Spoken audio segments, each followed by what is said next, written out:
Halo sahabat Kompas TV, hari ini kita update 3 berita terpopuler yang terjadi pada Selasa 1 April 2025. Indonesia mengirimkan bantuan kemanusiaan untuk bencana gempa di Myanmar. Kepala Badan Nasional Penanggulangan Bencana Letjen TNI Surhayanto melepas langsung tim INASAR atau Indonesia Search and Rescue. Kepala BNPB juga mengungkapkan koordinasi yang dilakukan pemerintah Indonesia dengan junta militer Myanmar sebelum mengirimkan bantuan kemanusiaan. Baik, tentu saja kita sebelum menentukan tim-tim yang tadi saya sebutkan, yang pertama kan harus koordinasi.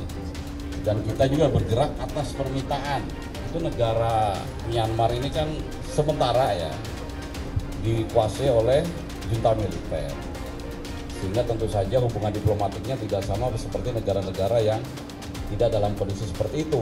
Tetapi dari pemerintah Myanmar yang junta militer sudah mengirimkan permintaan bantuan, ya, sehingga itu terus disikapi oleh Kementerian Luar Negeri, berkoordinasi, dan kita bisa masuk ke sana.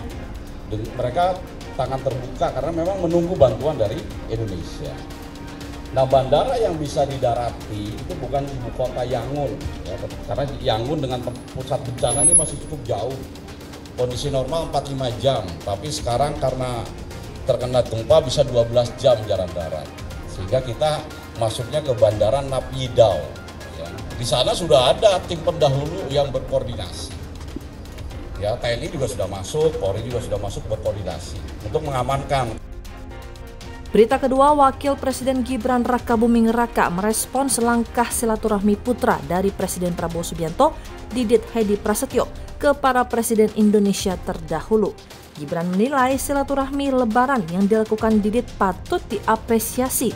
Menurut Gibran, Didit sebagai tokoh yang bisa diterima semua pihak. Saya lihat Mas Didit ini selaku putra dari Pak Presiden Prabowo ini sangat harus kita apresiasi. Beliau punya semangat untuk mengumpulkan semua tokoh besar, tokoh muda, dan saya kira itu hal yang luar biasa sekali. Beliau sowan ke sana kemari, menggandeng anak-anak muda. Saya kira itu hal yang patut diapresiasi. Ada kemungkinan juga Mas Didit akan mengundang para bapak-bapaknya. Boleh banget. Dan saya kira Mas Didit ini adalah tokoh yang bisa diterima semua pihak.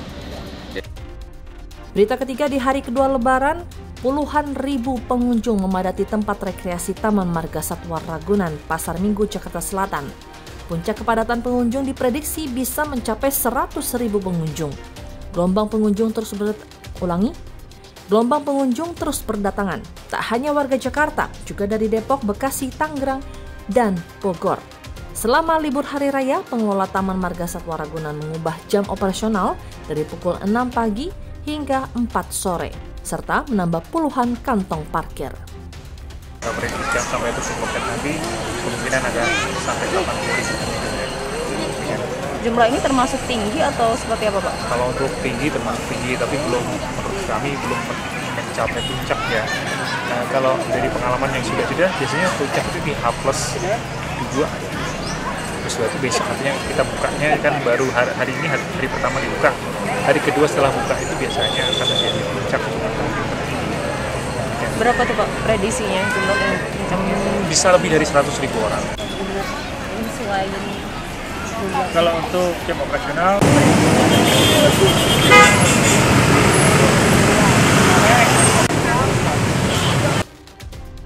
Itu dia 3 berita terpopuler yang terjadi pada hari ini. Saksikan top 3 news lainnya. Jangan lupa untuk like, comment, and share channel Kompas TV.